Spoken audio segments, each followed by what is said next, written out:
Let's go. Let's open up that screen. How everybody doing this morning? This Thursday the 20th. That's right. I got it early. I know what today is. Y'all know I hardly sleep, so it's hard for me to keep up with the days of the week. When you don't sleep, it's hard to keep up with the days of the week. Got to be honest with you guys. All right, we all full screened over here. It's your boy Bugatti NYC. Like I always tell you, could have went anywhere. Fact of the matter that you came in to chill with me, I appreciate you. Trump, will President Trump sign the Jeffrey Epstein Bill to release the files? I think he already did.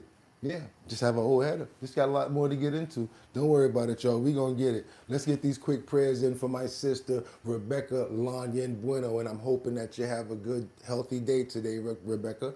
Casey Ramos, Liberty and Justice. Who's that? Mark Dorfman. What's up, bro? How you doing? We got Tyson Ingston in here. What's going on right there? Okay, we got we got Miss Paris, Valen, I see you up in here this morning. Good morning, everybody. Hope you guys are having a fantastic day. I'm going to be asking for likes all day to make sure we keep these numbers up. Because yesterday, we was acting like Hunter. I can feel it.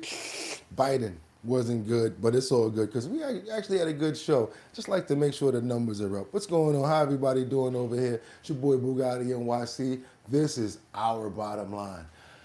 I think it's almost time. And I'm happy that you're back. I'm ready to go. They're ready to go. I said it's time to start the show. I hope you're ready, yo, yo, yo, yo, yo, yo.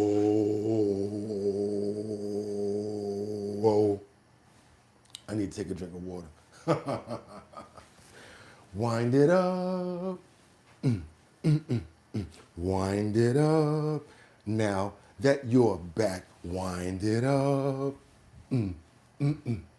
Wind it up. I'm ready. Are you? All right. Without any further ado, it's 6 o'clock, you guys. It's time to get it on. Come on. Come on. One more wind up.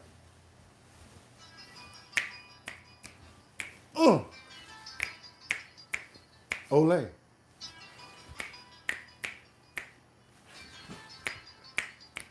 Don't play. That's right, y'all. You know we gotta open up those pores on this winter November morning, y'all. It's cool outside. That's right, y'all. Anybody know where I'm going with that? Doom, doom, doom, doom. First of all, we're happy, we're brothers, we're happy and we're singing and we're colored. Give me a high five.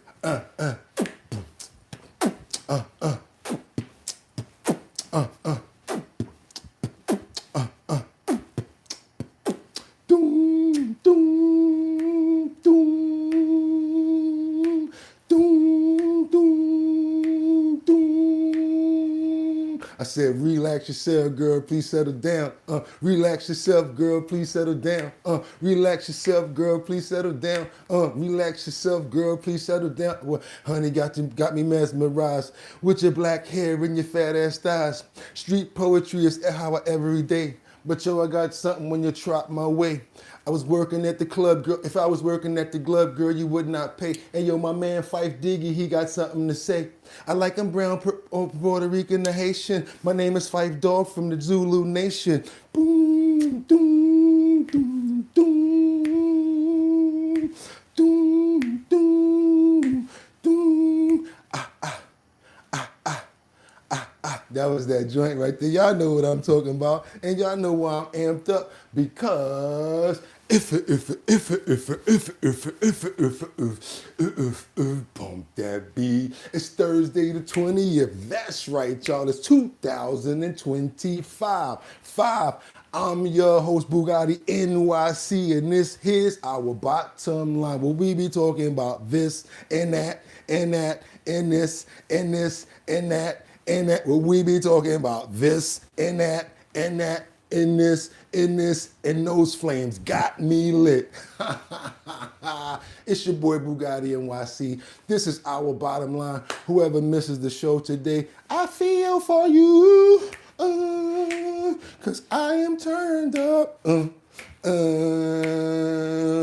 feel for you. I'm not even playing right now. A lot of Epstein. You guys are gonna get tired of it. Epstein files, more information, trending topics, current events. We got news from overseas. We got news from right here in New York City. I hope you guys are ready to get it on. It's your boy Bugatti NYC, and like I always tell you, y'all could have went anywhere, but the fact of the matter that you came in this morning to chill with me, I appreciate you. Going straight to the comments over here to see what's up with everybody. How y'all doing this morning? Angels among us. We already said what's up to Nina DeMello. No, we didn't. Good morning, everybody. Liberty and Justice, Miss Paris 676. How you doing? Rebecca Lanyan Bueno. God bless, and let's keep her covered. That's right there. Who else we got up in here? Who else? We got Sinead. Okay, I think that's Sinead. Okay, Batty Lynn. Batty Lynn, what's going on with my sister, Batty Lynn? Don't go out on me now. Wings don't fail me now. We got my brother Luigi in the building. Also, just in case he's not here, but we still gonna give him some love, Sam Champion. Also, Dot Focus. Can't forget about VIP Auction Group. Who else we talking about? What my sister name is there?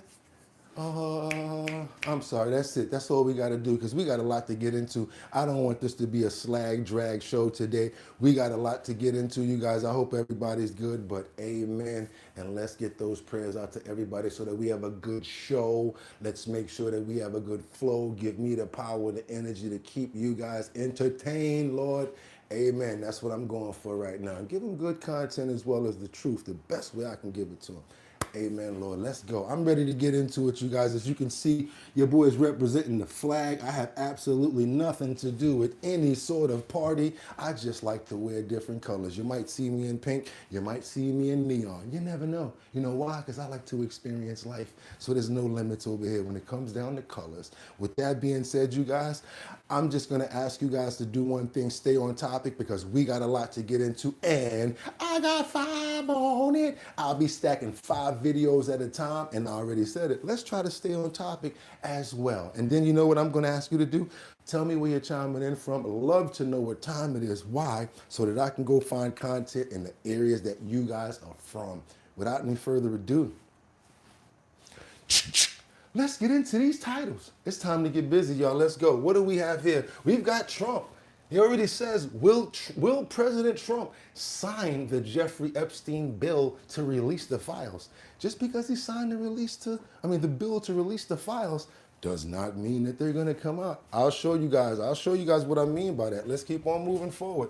The House second on our board this morning. We have the House that fails to censure. That's right. They failed to censure Stacey Plaskett over ties to Jeffrey Epstein. We're talking about the sitting Congresswoman from the Virgin Islands who was actually sitting in a hearing, texting back and forth with a then convicted Jeffrey Epstein. They basically did not censure. Not only that, they had a lot of pushback. A lot to get into, you guys. Last but not least, what else do we have? We got protesters in Mexico that ripped down barriers in a clash with the police.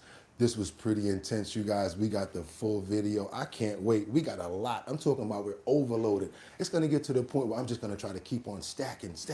Why? Because I really want to get all of this information out. And without any further ado, yeah, it's time to get to work. Let's go. I'm not even going to hold you guys up. Hope you got your tea, your water, whatever you guys feel comfortable with when you're drinking.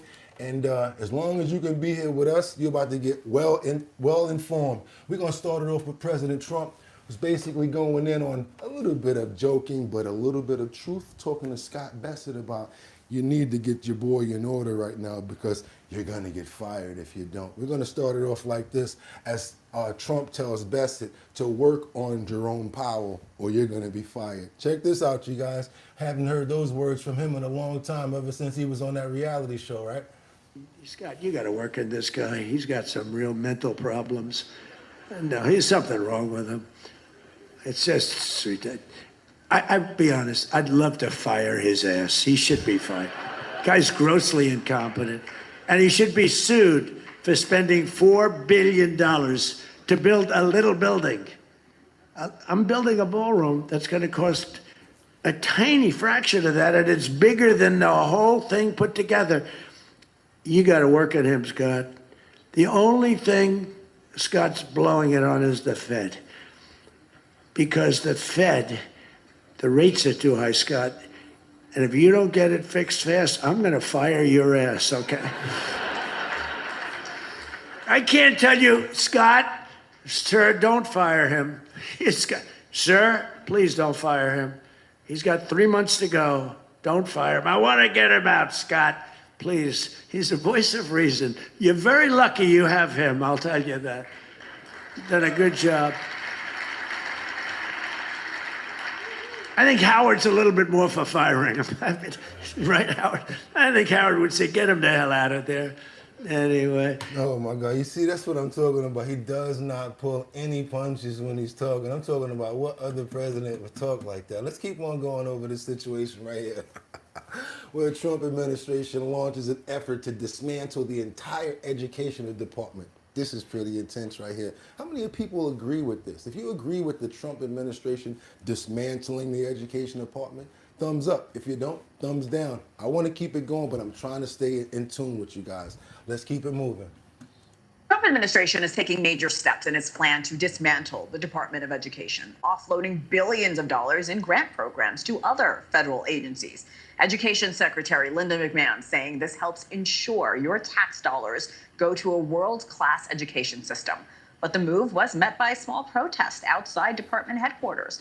Nick's tracking the latest on these agreements and what comes next now, Nick. Good morning. Good morning, Hannah, and good morning to all of you at home. What comes next, Hannah, is what we need to do, which is watch and see. For years, President Trump has said he wants the education department as small as legally possible. Now we're getting the clearest sign yet of what that may look like. The administration just announced its new plan that transfers several of the education department's responsibilities to other agencies, including departments of labor, state, and Health and Human Services. Education department officials will still have legal oversight on paper, but those 6 agencies will run major K through 12 and college grants, some Indian education programs, foreign medical school reviews, and child care grants for student parents. Hours before the signing, Education Secretary Linda McMahon posted a clock is ticking video online featuring President Ronald Reagan urging Congress to dissolve the department and President Trump promising to shut it down as quick as possible. During an August interview here on News Nation's The Hill, Secretary McMahon defended shifting power to the states while keeping national testing in place. What I hear mostly is, please tell me that as we put education back to the states, which is, of course, my mandate, that we will not get away from having NAEP scores and the research that we can all rely on to make sure that we're doing the right things in our state. A handful of protesters showed up outside the Education Department's headquarters, including former employees who say the Trump administration's move is part of a long-range plan to dismantle federal safeguards. I'm here to make sure that the folks inside remember that people do care about the education department, that their attempts to dismantle it are illegal, and that those of us who used to work here are going to fight to make sure that that doesn't happen. Hundreds of jobs have already been cut at the department over the last year. Legal scholars say Congress still decides whether offices like civil rights and special education can be moved or shut down, and courts will have to sort out how far these transfers can go. Oh man, that's a hard one right there because it's like, oh man, we are 40th in education right now. So should they hand it over to the states? Will the states be able to handle that as far as when it comes down to the mayors? Because I think in New York, the mayor would basically be in control of the education department. Please correct me if I'm wrong. Let's start a dialogue on it, you guys. You do me a favor, double tap that screen. Let's get those likes up. If you don't think that information was important to get out, I don't know what is. We can get over to Ukraine real quick with this helicopter pow this Russian drone while it was making rounds. And it took it down pretty quick, you guys. I like to mix the news up now, so you never know what you're going to get. So you might as well hang around, check it out.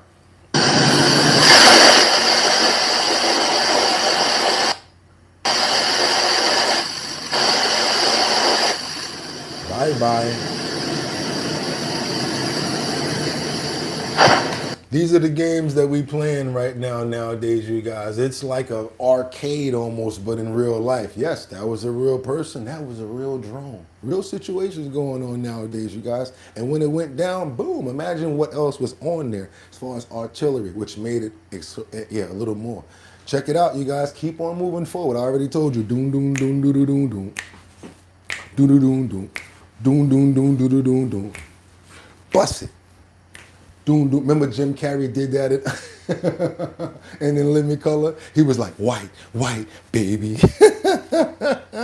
Ice. I can't forget that damn haircut.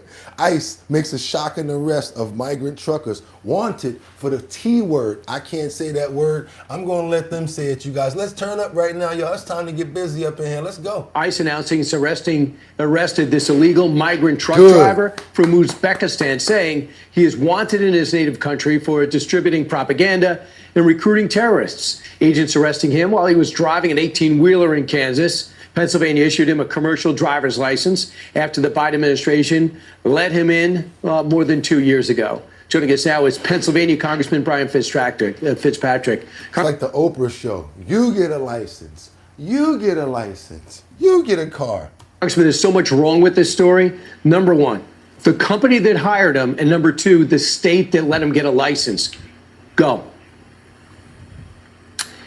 Yeah, well, this is Exhibit A, Brian, of the cascading effect of the catch and release policy that existed under... Homeboy don't have a regular license neither. He got a CDL out of Pennsylvania.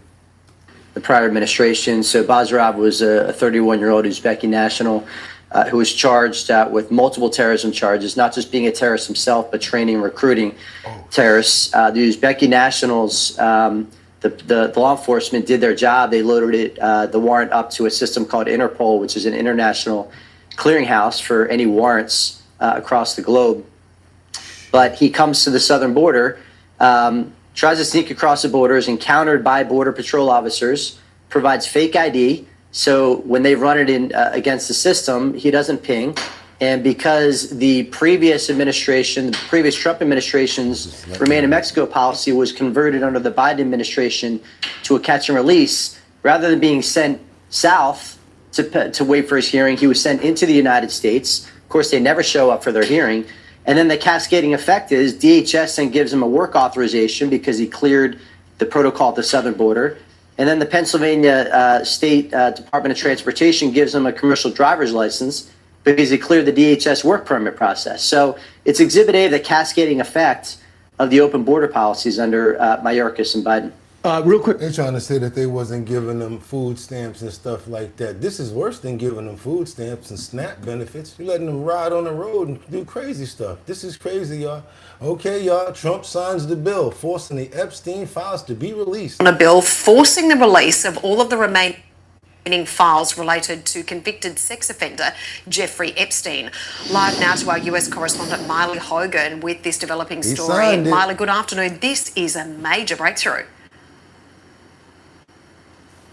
Yeah, Nat, this is what the lawmakers had been pushing for, and a number of Epstein's victims as well and their family members. The US president signing that bill this evening around 8:20 p.m. here local time in Washington, D.C. He shared that message up on social media, on his Truth Social platform, saying that he had signed the Epstein Transparency Act. Now, what that does is it triggers a 30-day countdown. That's how long the Department of Justice has to make its files publicly available.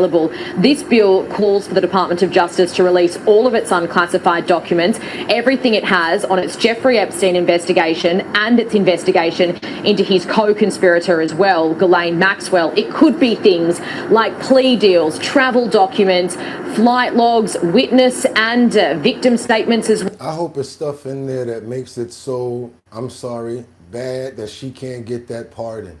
Because that's what they setting up for when it comes down to this piece of garbage right here. And you can quote me on that. I ain't gonna say what they call that, allegedly. Piece of garbage right there. Especially when after you read this book right here. Oh my God, so appalling. Talking about Geppetto. Woo, Geppetto. Geppetto, and he had the money. And he was just a weird creep. But her, oh my, whoa. Read the book. I'm telling you guys, it's no joke. And also, you know what I want you guys to do right now? Let's try to get some more people over there. You serious? 30-something? Could you do your boy a favor? I ain't asking for no money because I know it's hard out here for a pimp. I know it is when you're trying to get the money for the rent. So I'm not trying to hit your pockets up too much, but can we do something about those Hunter? I can feel it. Crackhead biting numbers that we got right there on them likes. Come on now, do your boy a favor. I know you guys got to be enjoying the show. So if you are, let's try to show it to the host and to all of the dopest co-hosts in on YouTube right now. Come on now, #1 show, #1 co-host. Let's go ahead and show some love and get some likes up right there. I know it's only a couple of hundred people in there, but still, that gets more people over here to see what we got going on and put some more fat on their brain. I really appreciate it, you guys. Do me that favor. Let's keep the story going. Let's go. Well, but look, we may not get the entire story because there are exceptions. Victims' identities will need to be protected, and any files that may hinder any current or ongoing investigations cannot be made public. So at this stage, it is a waiting game to find out just how much information is going to be made public. But if enough information is not made public, it could cause even more political fallout. Tash. Very interesting to see what happens next. Miley Hogan joining us. No, that's not it, because we got to get over to another story. I had to bring you guys over here so that y'all would pay attention to this, because I knew you probably wouldn't want to hang out to see this Brooklyn influencer, Miriam Yamiri, who's been sentenced for a deadly crash. Took out a mother and the 2 daughters. Terrible. And maimed the son. This is terrible right here, y'all. Let's go. Sentencing day for the driver of a deadly crash on Ocean Parkway that killed a mother and her 2 young children earlier this year. Miriam Yarimi broke down in tears after the judge handed down her fate today. Fox 5's Arthur Chien is live outside the courthouse in downtown Brooklyn. I don't think they gave her enough time for the lives that she took. Y'all do me a favor now, please. Let's get those likes up. More people need to know about stories like this. More. Arthur? And Natasha, Steve, this driver killed not just the mother, but her 2 young daughters who are just 8 and 3 years old, but herself will serve as little as 3 years in prison for killing them. The judge's decision here today has some wondering what kind of message the courts are sending regarding reckless drivers who kill people on our streets. Nonetheless, the driver, Miriam Yarimi, while she was sentenced today, made a brief statement. There's a lot of sorrow and pain, remorse, regret I feel in my heart.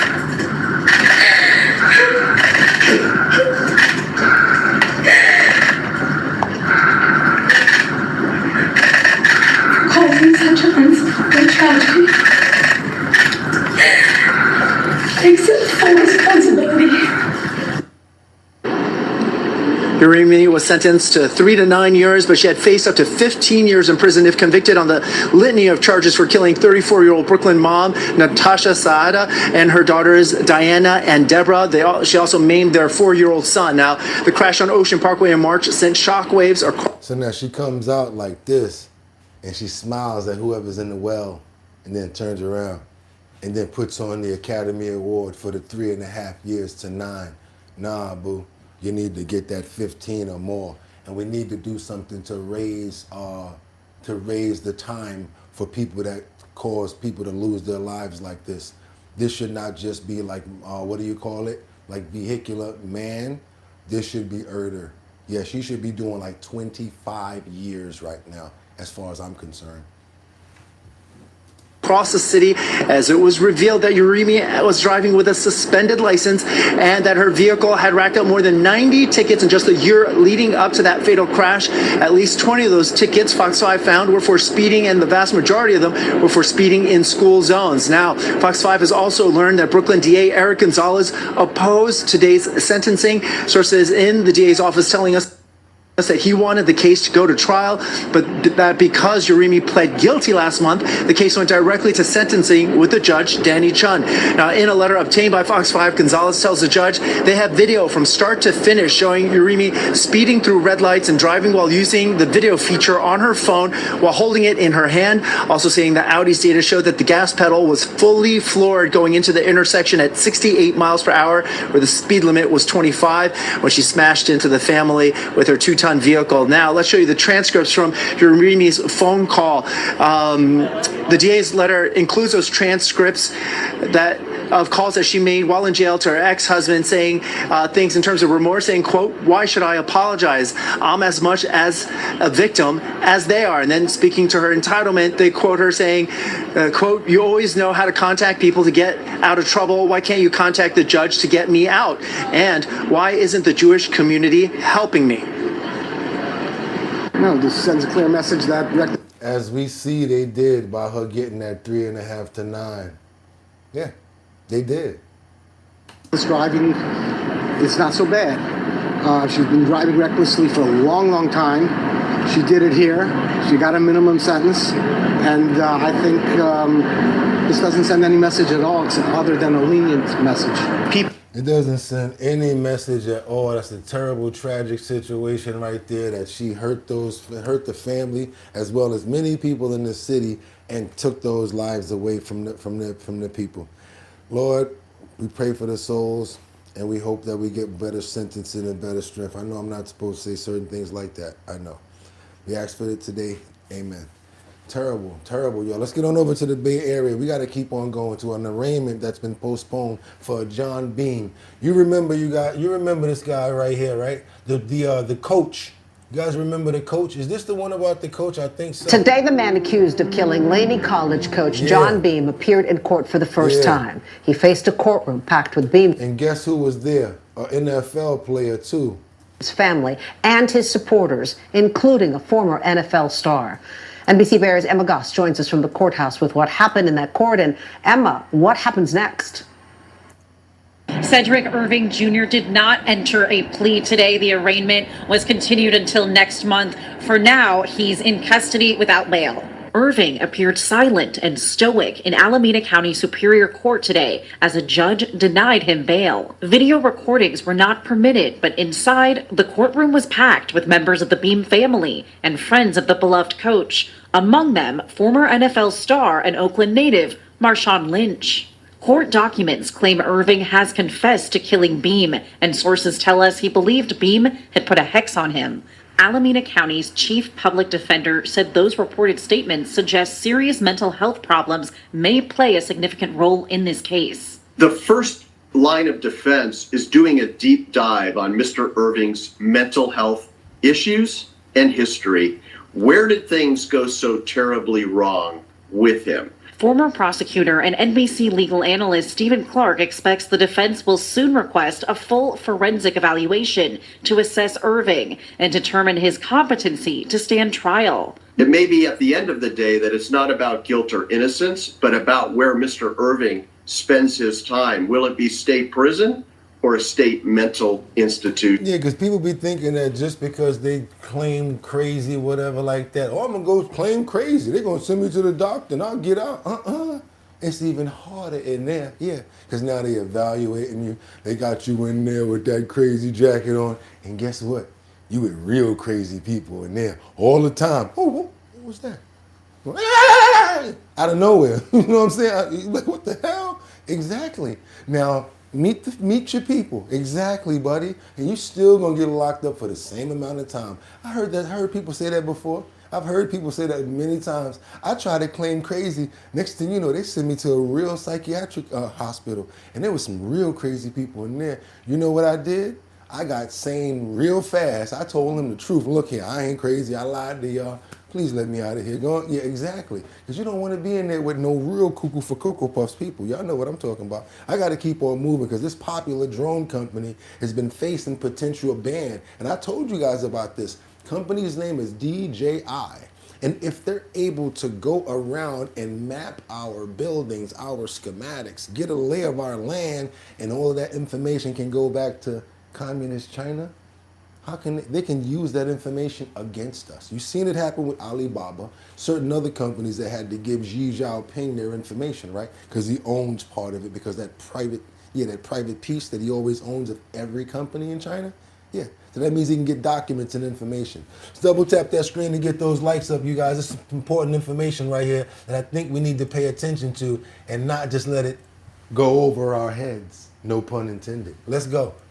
The use of drones has grown dramatically in recent years, but the most popular brand in the world is now in danger of being banned here in the United States. Fox 26's business reporter Tom Ziska says the Chinese-made drones have been targeted by a law that threatens whether they're a security threat. Hi, Tom. Hello, Caroline. So this is the drone the station has. I'm talking about something that's considerably smaller than this. The National Defense Authorization Act mandates a review or audit of Chinese drones. Your microphone is also made by DJI as well. So the company DJI, which makes all sorts of things like these microphones that we use, but drones as well, says it is ready to go with its audit, but has gotten nothing but silence from the government. DJI drones are the most widely used in the world. Their various models make up about 75% of the consumer drone business in the United States.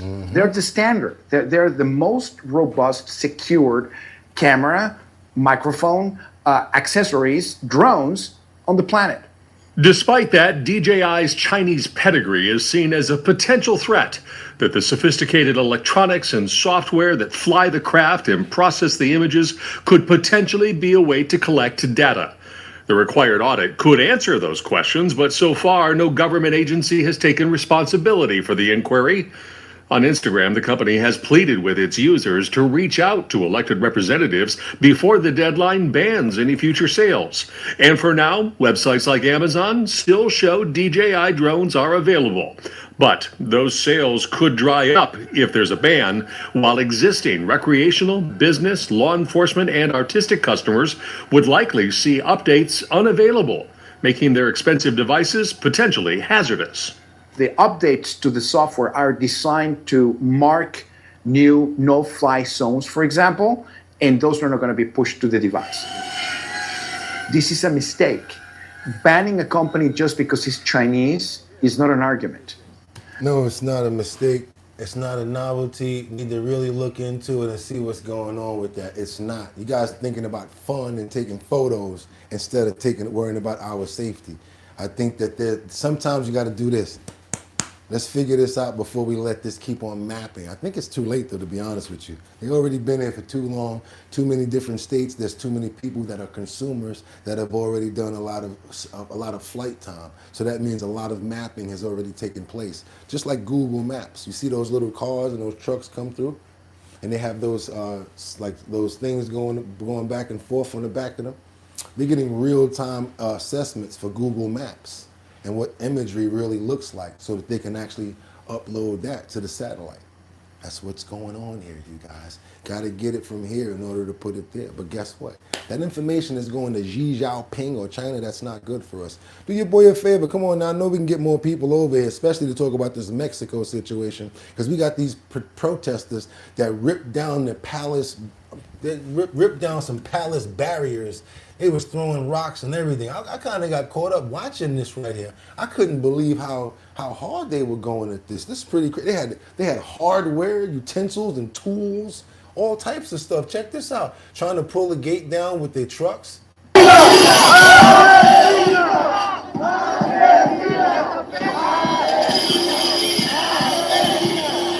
Poppy came out there with the tools from the job.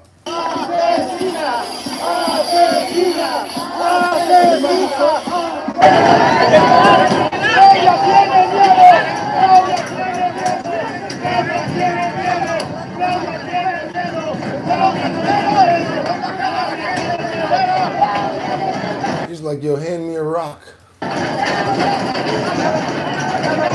Getting his face beat up by that soldier. He'll be punching his knuckles, look. See, you ain't got to do all that. All you got to do is punch the knuckles, go get a stick, and as soon as they put their hand up there, ratata, ratata, ratata. Give everybody on this side of the wall some sticks. As soon as they touch the top of that wall, bang, bang, oh my God, coño, mandajo, oh my God, my fingers.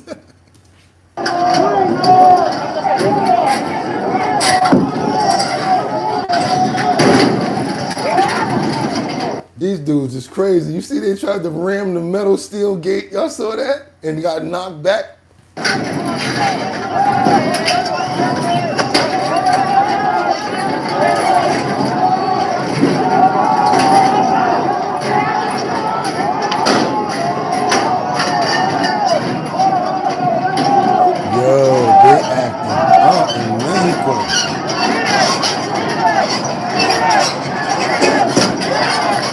Ooh, homeboy threw the brick in there. Ooh, it cracked him in the hand. He caught him with the stick. Yo, he tried to put his hand in there. I know y'all saw that. I know y'all saw that. That's what I'm talking about. He tried to put his hand in there. Homeboy said, ratata, pop. He took his hand back, man, quick. I know y'all saw that. And then the gas came out right after that.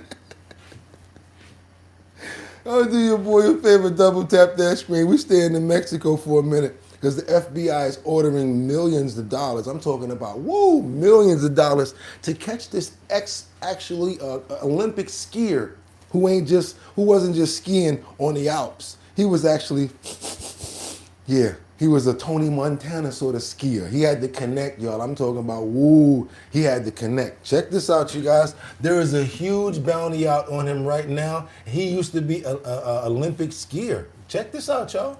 On the FBI's most wanted list, accused of running an international drug ring, now facing new federal charges. Our David Spunt live at the DOJ. And did the officials from the DOJ believe that they're closing in on this guy? He's been on the FBI's 10 most wanted list now for a while. John, they do in a way, and they believe money will talk. The reward money right now up to $15 million from $10 million. They believe that Ryan Wedding, the former Olympic snowboarder, is hiding out in Mexico, and he's being protected by the cartels. Take a look at this graphic. These are the people authorities say are involved in this operation. This is a massive operation announced by the Justice Department today, the FBI, and also the Canadian Royal Mounted Police. Now, Wedding is the top 10 most wanted poster, and again, the reward $15 million. Officials, John, say that he orchestrated the 2025 murder this past January of a witness at a restaurant in Colombia, hoping it would get him out of U.S. charges and extradition to the United States. This gets crazy, y'all. His lawyer, I guess he had so much money, the lawyer said, fuck it, like, this is what you should do. Check this out.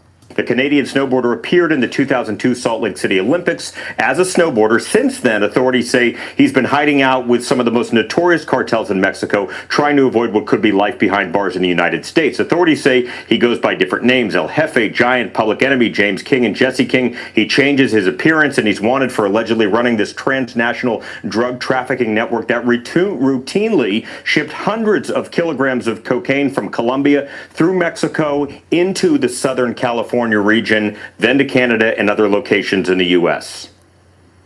You do not get to be a drug kingpin and evade the law. Make no mistake about it. Ryan Wedding is a modern-day iteration of Pablo Escobar. He's a modern-day iteration of El Chapo Guzman. This Justice Department and this FBI will work with our Canadian counterparts and the government officials across the world to bring him to justice. Wow. Any information, you can call 1-800-CALL-FBI or submit a tip online anonymously, tips.fbi.gov. Again, a $15 million reward. Okay, $15 million. Damn, that's a lot of money, y'all. Woo! What if they say $15 million tax-free, but then you got to go after him, and you got to go after him, and he got that cartel over there holding him down. They got those rat-tat-tat-tats, and it's a bunch of them out there too. It's not in here, but they're gonna find him. They're gonna find him. $15 million might be somebody next to him that do it. Exactly. Get on over to the BBC as they issue an apology for Prince Catherine following this total disrespectful act. Well, that's what they're calling it. You know how it is when it comes down to royalty.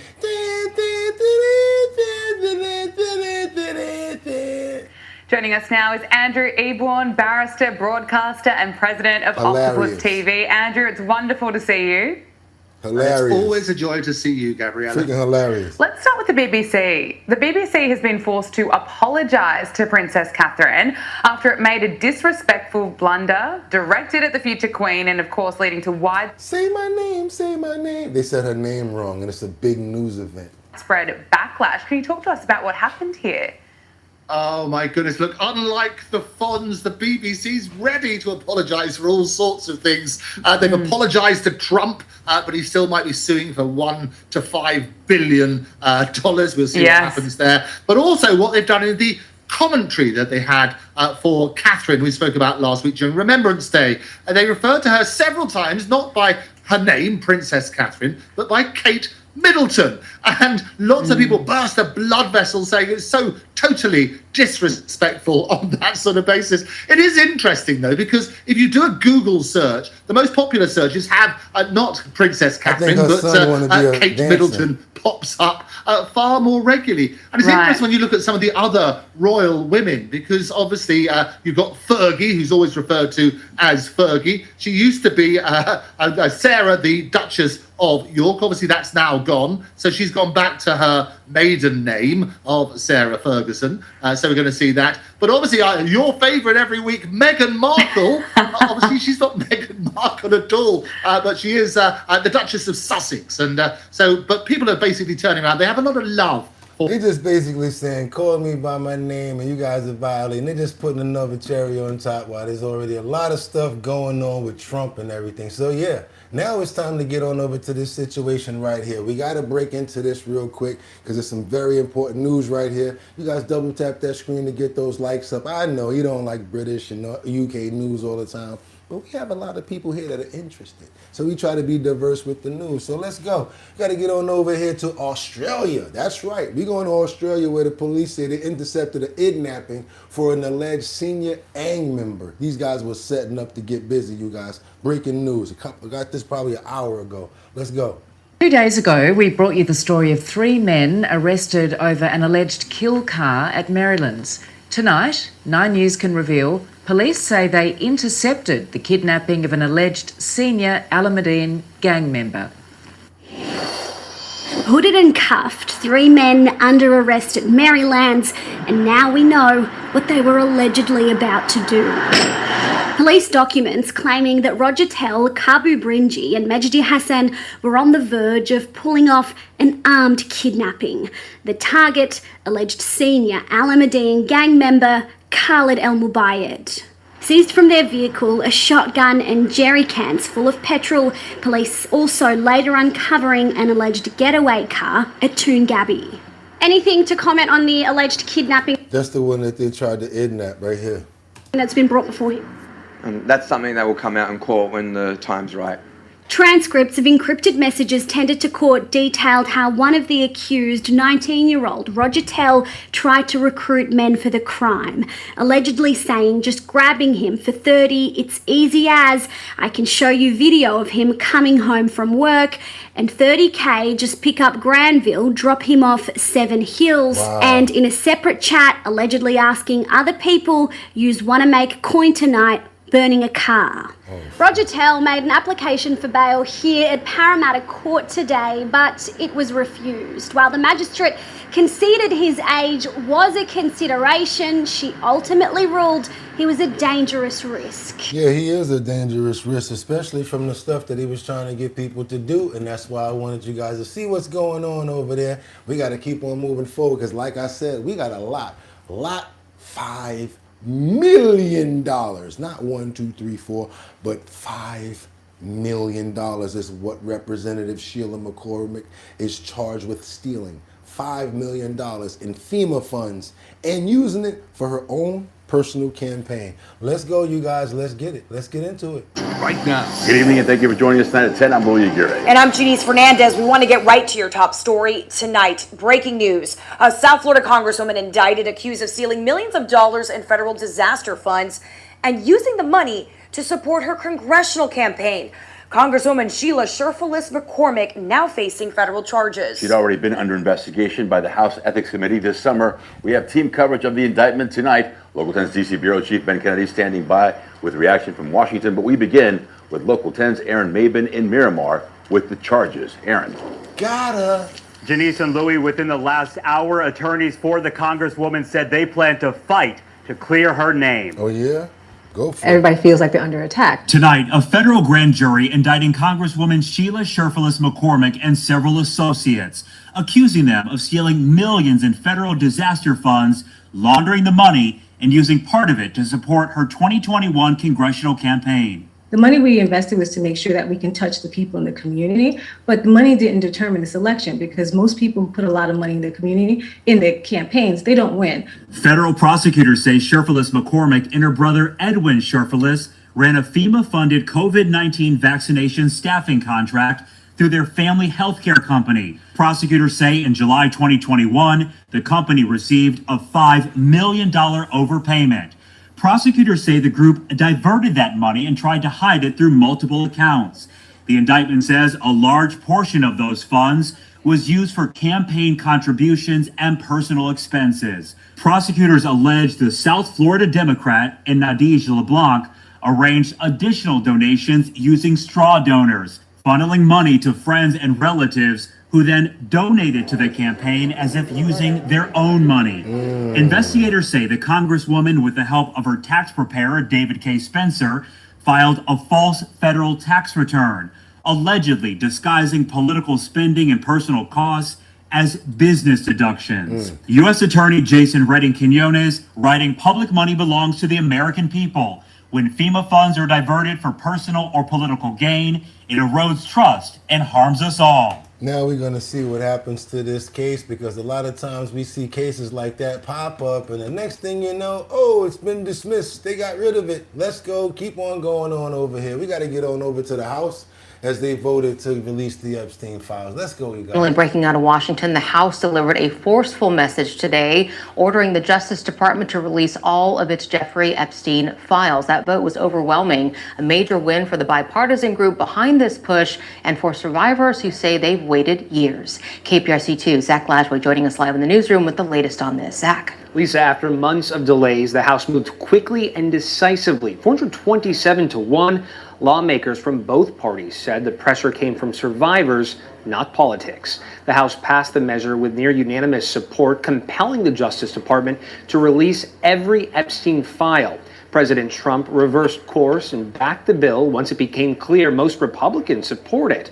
Although today he called it a Democrat hoax. Meanwhile, outside the Capitol, survivors said this moment is about accountability. The bill now heads to the Senate. Its chances appeared slim days ago, but today's lopsided vote could change that. No, baby, we way past that. I just want you guys to see the build-up. Let's go. Right here, because Speaker Johnson basically said he hopes that the Epstein files being released will bring comfort to the victims. We going in right now, you guys. We stacking the deck. Epstein, how it started, where we getting it all the way from the House to the Senate to President Trump signing the bill and to make it law. We going in right now. Do your boy a favor, double tap that screen and get those likes up. We the ones that started this over here. Come on, you guys know how we do it. Let's get it busy. Let's get busy. Let's get it.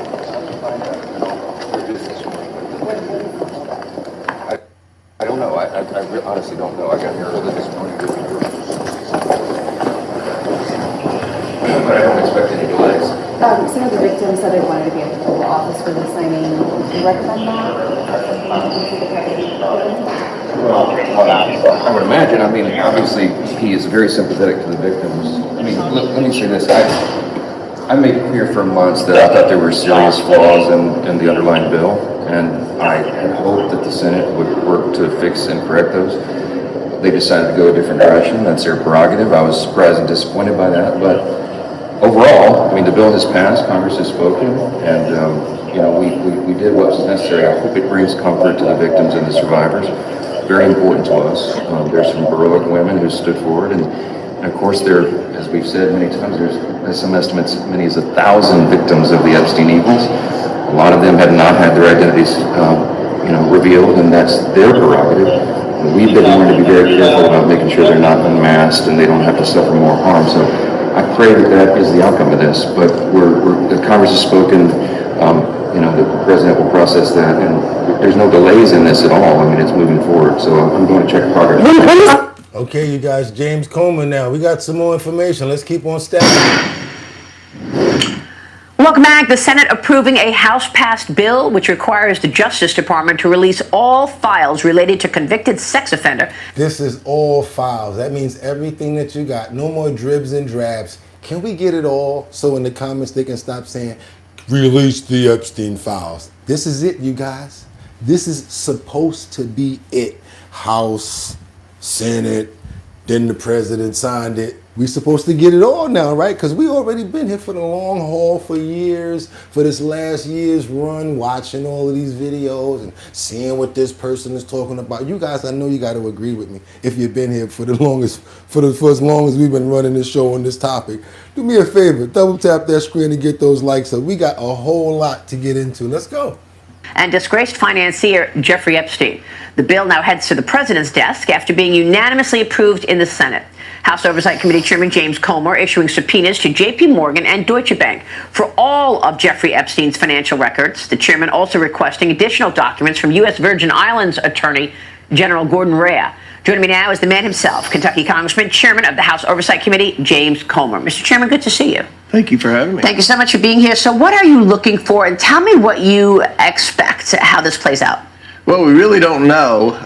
We're going to follow the money. That's what we've been instructed to do. This is a very serious, credible investigation. We want to know the truth. We want to give the American people answers. Ooh, they about to follow the money, y'all. Uh-oh. If there's a list of people who were participating in sex trafficking, we want to know who they are and we want to hold them accountable. We want to find justice for the victims, as well as to try to find out why the government failed so many people. So I think with the bank records, we'll be able to find accounts, we'll be able to trace the money and determine if there were people that were paying Jeffrey Epstein for services, or if Jeffrey Epstein was paying and purchasing women in other countries or wherever. I mean, these are some of the worst crimes I've ever seen inflicted on. Did he say purchasing? In other countries, purchasing on wait a minute.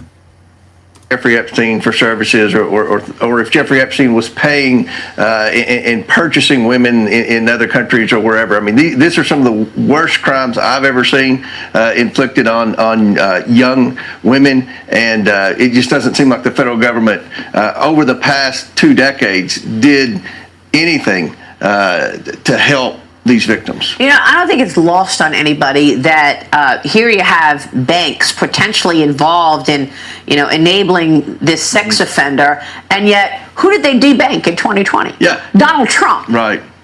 Yeah. My goodness. And by all accounts, the banks were notifying the government. The banks suspected that this type of activity was taking place with Epstein, by all accounts. So, we're gonna try to determine what the banks knew. But the banks did what they're supposed to do. If they filed those suspicious activity reports, then it's up to the federal government to follow through. So there are many steps along the way where I believe these women, these victims or survivors, whatever you want to say, they were let down by the federal government. The federal government didn't do its job in protecting people, in identifying criminal activity and doing something about it. Yeah, we got to keep going, you guys, because we got more breaking news. I told you, he signed it. Tonight, breaking news as we come on the air, the Jeffrey Epstein Bill, President Trump has now signed it. It comes following the near unanimous vote in Congress. Tonight, Republican senators say all of this shouldn't take long. Now, it's not going to take long for you guys to double tap that screen and hit that like button either, because all I'm trying to do is get the ends to justify the means. Can we get the same amount of people that we got likes so we can get some more people over here? Let me explain what it does if you guys don't understand. When you hit the like button, YouTube sends up a notification. Everybody that's surfing YouTube right now sees it, and they say, they come over here and check us out. Next thing you see in the comments over here is, what's going on over here? And if you see that, that means a full circle has already happened. That means what I'm asking you guys to do actually worked. Don't believe me? Hit the like button. Also, do your boy a favor if you're not become a member already to the #1 show at 6 o'clock in the morning. That's all we got to do. Also, subscribe. Hit that notification bell down there so that you know when we're on. I really appreciate it. Without any further ado, we got a lot more to get into. Let's go. But tonight, our Pierre Thomas asking the U.S. Attorney General Pam Bondi if all of the files will be made public, and how she answered. Also tonight, the Justice Department's case against James Comey, with President Trump's hand-picked U.S. Attorney, Lindsay Halligan, who has never tried a criminal case, admitted to the judge today. We got it. Is this case now in jeopardy? Sky, tonight, good morning. the federal terrorism Remember, charges thank you, the Sky. horrific attack on a commuter train. You guys do me a favor. Thank you so much, Sky. Let's give Sky some love for the 4-month membership. You see that? 4 months right there. Come on, that's love right there, you guys. That's love for the show, love for your boy. You know what that makes me do? Makes me work even harder. That information that they were talking about coming from Pam Bondi, yeah, we already got some information, some feedback, what they're actually talking about giving up, because the answers don't seem like exactly what we're looking to hear. When she says we're going to give you guys what we're legally to give you, what we're legally able to give you, doesn't sound like all the files are going to come out when you hear her talk. I want you guys to be the judge of it, and don't judge me. Let's go. $1 billion. Go ahead, now, off topic. On the Epstein files, does the new investigation by the Southern District of New York U.S. Attorney prevent the department from releasing all of the remaining files? So we have released over 33,000 Epstein documents to the Hill, and we'll continue to follow the law and to have maximum transparency. Also, we will always encourage all victims to come forward.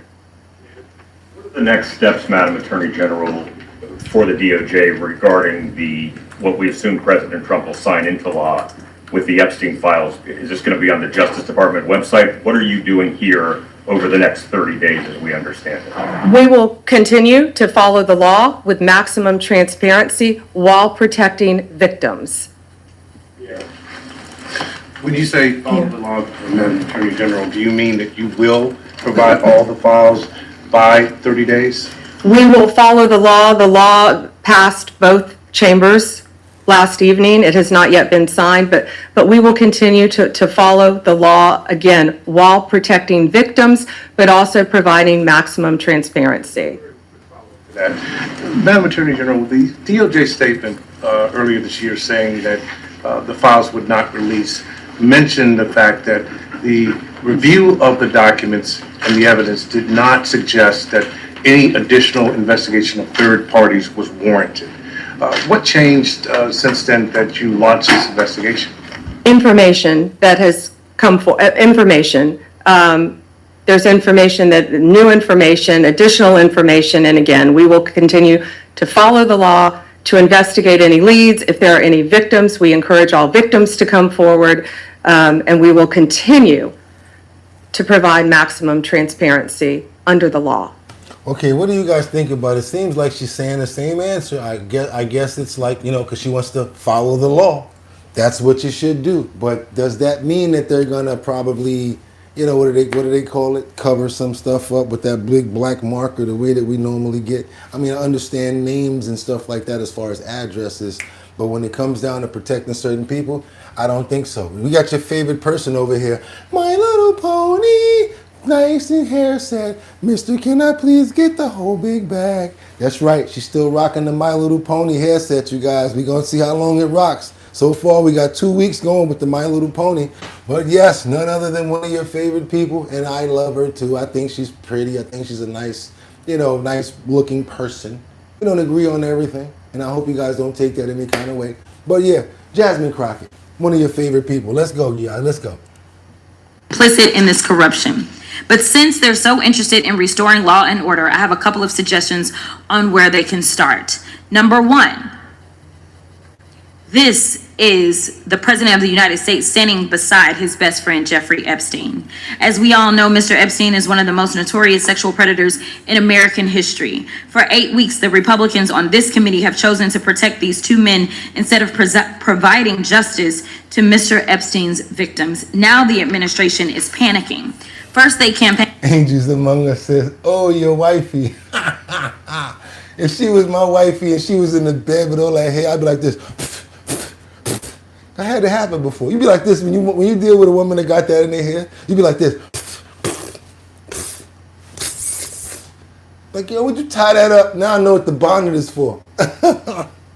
On releasing the Epstein files. Then AG Bondi and Associates did a photo op with the files.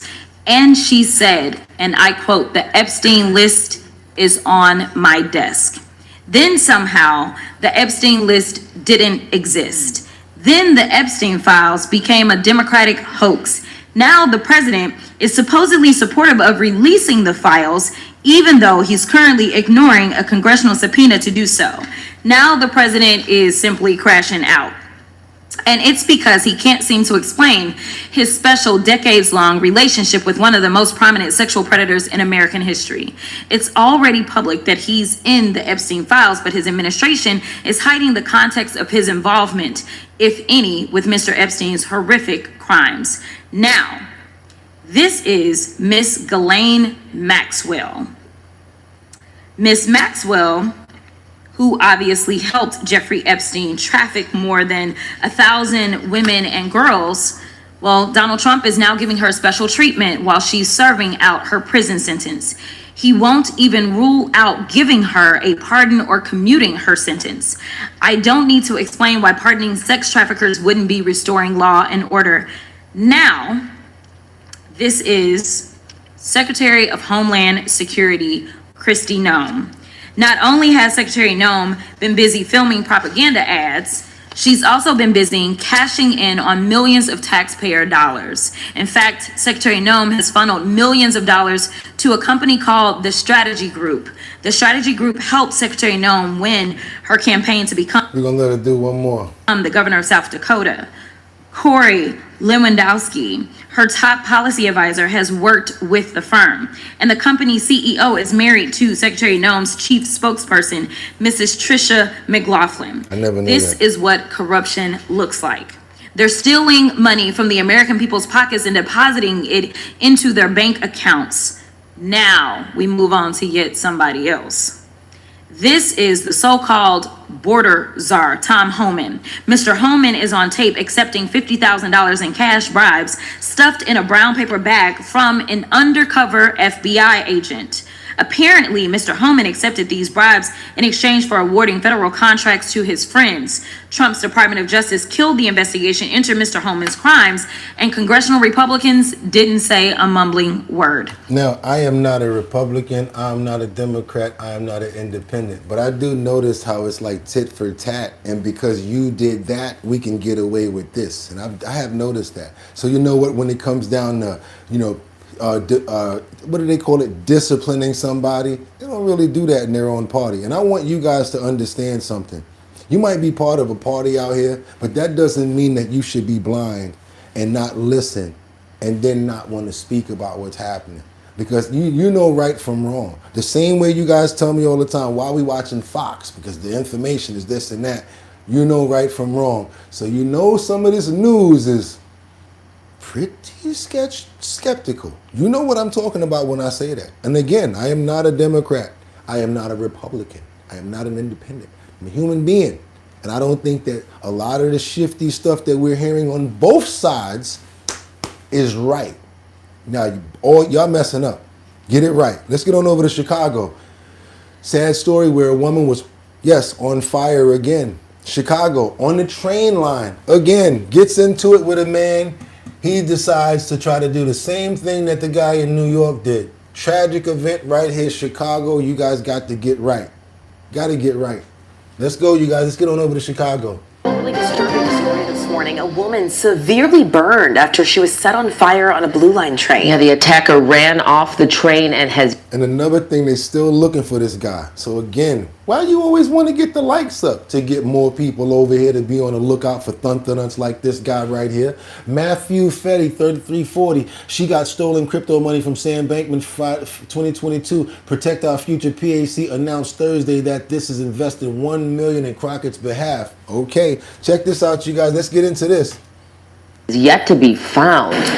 And thank you so much for the $10 super chat. Everybody appreciate them. Say thank you for that, because ain't nobody else giving your boy $10 right now. Come on, let's go. Severely burned after she was set on fire on a Blue Line train. Yeah, the attacker ran off the train and has yet to be found. Darius Johnson continuing to follow this story for us live from Stroger Hospital. We have the latest on the investigation. Darius, also, how's the woman doing? Hey there, ladies. Good morning to the both of you. Chicago police say that all of this started with a verbal argument on the train and ended with that woman being set on fire. She's currently here at Stroger Hospital in critical condition. Take a listen to what we heard over police scanner.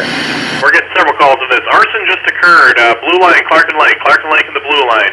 There's a female was just set on fire on the CTA train. This was just before 9:30 last night. Chicago police say the victim was a 26-year-old woman and a 45-year-old man who got into a verbal altercation while riding the Blue Line train near Clark and Lake. Witnesses say the dispute escalated and the man splashed a liquid on the woman, ignited it, setting her on fire. When the train stopped, the man ran off. The woman got off the train and collapsed on the platform before firefighters arrived to put out the flames. Our crew was there last night and spoke to witnesses before she was rushed here to Schroeder Hospital with severe burns and critical condition. All right, so for those people in Chicago, I'm definitely going to follow with this story and try to get some images of this guy immediately so that you guys can be on point about him. If you see him, stay the hell away from him. Try to call po-po on him. Ain't no such thing as a snitch when it come down to people like this. Real talk. Double tap double tap the screen to get the likes up. It really gets more people over here. And this dude is still being sought after. And then before everything happened, everything looked fine. She was sitting there by herself, and then all of a sudden, I get off the train at the front, and I hear a girl scream, and I see her run off the train in flames. I seen a group of guys and one girl run toward the exit where there's no orange line. They were bursting out of there, and I go running over to see what's going on. She's already out on the ground, just crying, burnt to a crisp. Back out here live this morning, arson detectives are leading this investigation. Chicago police say no one is in custody at this time. They are working to sort through some of that CTA video camera footage that may be nearby, while also trying to get any footage from any witnesses who may have been on that train as well. Those Blue Line trains were temporarily halted during this investigation. However, they are now back up and running again this morning. For now, we are live at Schroeder Hospital. I'm Darius Johnson. Ladies, back to you. All right. So you're not safe riding the train in Chicago either. Terrible, tragic event right there. We definitely want to pray for her. We're so sad that she got assaulted that way. We want her to get a speedy recovery, guys, and hopefully a miraculous recovery where she's 100% recovered. Let's pray for a miracle on this one, you guys. We ask that today. Amen. Tragic situation. I had to let you guys know about that stuff because people are not like the same way that they used to be. People don't want to have conversations and try to talk things out. That's why we have our show here. That's why we have this show right here, because we want to have a conversation so that we don't have to do those other things. If we can argue, we can actually probably have a conversation and turn it into a debate and come up with some solutions. Thank you so much. Chicken and biscuits, $5. Citizens didn't try to apprehend this dude. Come on. Exactly. You're right, man. But maybe they scared, and that's another thing. In New York, people don't pay attention to anything. They don't even. You could speak to people. People be like this, and I get it. You want to be secure, but at some point, where's your heart? Says chicken or biscuits. Where's your heart? Real talk. I got you. Thank you so much for the $5 super chat. Let's keep on moving forward because now the Epstein Bill file awaits Trump's signature. Congress in America right now is talking about this. The Congress right now is based. I'm sorry. No. I got to get over here to Hakeem. I got to get this right here because allegedly Hakeem Jeffries is going to respond to the allegations that the Democrat lawmakers had contact with Jeffrey Epstein. Trump did say it. He said, now that we're releasing these files, Democrats are going to wish that they never came out. Could this be part of the reason why? Right here. Let's double tap that screen and get those likes up, you guys. Let's go. Year extension. Why should Americans trust you and House Democrats on the Jeffrey Epstein files when one of your own, Congresswoman Plaskett, was found to be texting with Jeffrey Epstein during a hearing, getting information from him, using that in her questioning during a congressional hearing, and at one point he tells her, good job. This is a bipartisan effort to make sure that, consistent with what the survivors have requested, that there's full and complete transparency in every single predator who they... He's putting on the show now, not even answering the question. She ain't ask you that. She asked you what's up with that situation there. And I want to know what's up with the dough that you was trying to get from him. Congressional hearing, and at one point he tells her, good job. This is a bipartisan effort to make sure that, consistent with what the survivors have requested, that there's full and complete transparency in every single predator who may be in those Justice Department files doesn't escape accountability. Yeah, but what about the celebrities that they covering up for? There might be celebrities as well that might be caught up in this situation now. A number of concerned celebrities, because you know they heard, and I'm not calling out nobody right now, but we've been doing research. So there was, what's her name? Naomi Campbell used to go to the island. We got the photos. Chris Tucker one time on the plane. We got not celebrity, but ex-President Bill Clinton. And a number of other ones. They even say, don't get mad at me, you guys. I know there might be some people down at the Beehive, but yeah, they said it too. But let me get on into this. Hey, talk to me about this whole Epstein file saga. I mean, I've followed it as we both have all the way through the campaign and beyond. The president really wanted the files out. Then he got there and he's sort of gone a bit weak on the files. Pushed obviously now through the Congress, past both houses, past the Senate. Overwhelmingly, it'll go to the AG. She will decide whether or not it, the quality of the documents released, how transparently we might find out what's in these files. Of course, she's got a number of days to redact a material and names, but it's no surprise that Trump knows Epstein, right? Or knew Epstein, given they both were, big fish in the New York pond, fine. But isn't it the Clinton types and the Bill Gates and everybody else who's been connected to him, aren't they just as likely to be nervous here as much as someone like Donald Trump would be? And look, if Donald Trump has got something to hide, well, surely the Democrats would have got these files out earlier.